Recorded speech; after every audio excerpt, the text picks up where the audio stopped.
Man, we got some Hondas in there. That's got a busted timing belt. Well, anyway, hey friends, welcome back.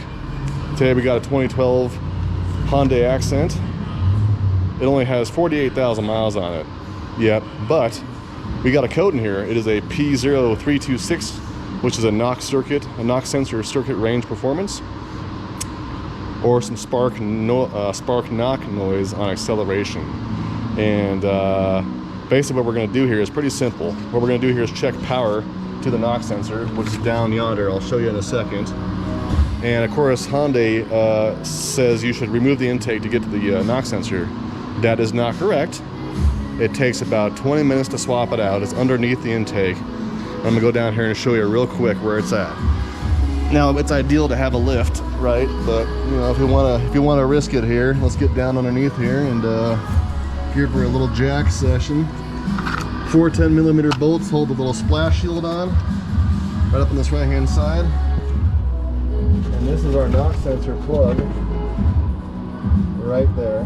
The red wire, the gray plug coming out, and it goes up to the block right there with a 12mm bolt. So you can access it underneath here, no problem. I don't know why they want us to remove the intake, but hey, this will save you a lot of money, and I hope you realize that too. So, back up at the top. There is actually a TSB on this, which requires an ECU reflash. There's also another code on here that would fall under the TSB, which is P0441, or canister purge valve, incorrect flow.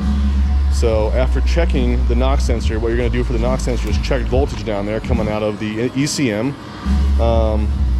It's about 1.6 volt reference at each of the signal wires in the ECM.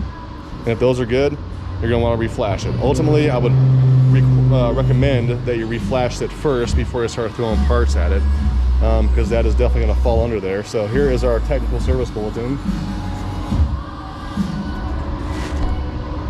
This is the technical service bulletin number, Accent and Veloster. The Veloster falls under this.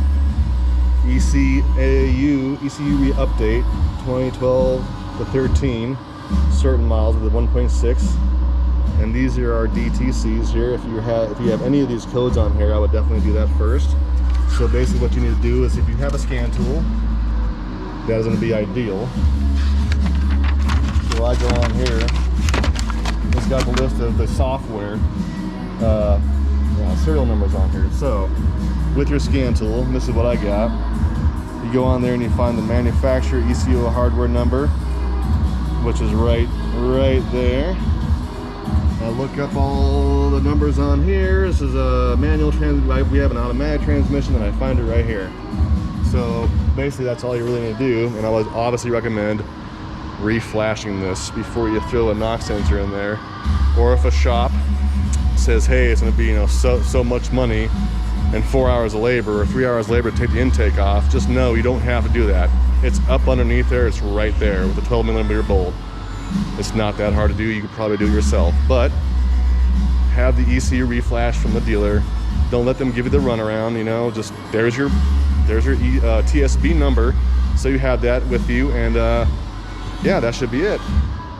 Real common problem on these things. So I hope this helps you, and I hope this saves you a little money on swapping out a knock sensor. If you gotta swap the knock sensor out, it's right there, and it's easy to do. You don't need to you know, swap out the intake, but of course having a lift is ideal, you know, like we have here. But then again, you don't need a lift. Just live dangerously and jack that thing up and rip it on out, swap it out. Any other questions, just give me a holler and I'll respond. Thanks for watching.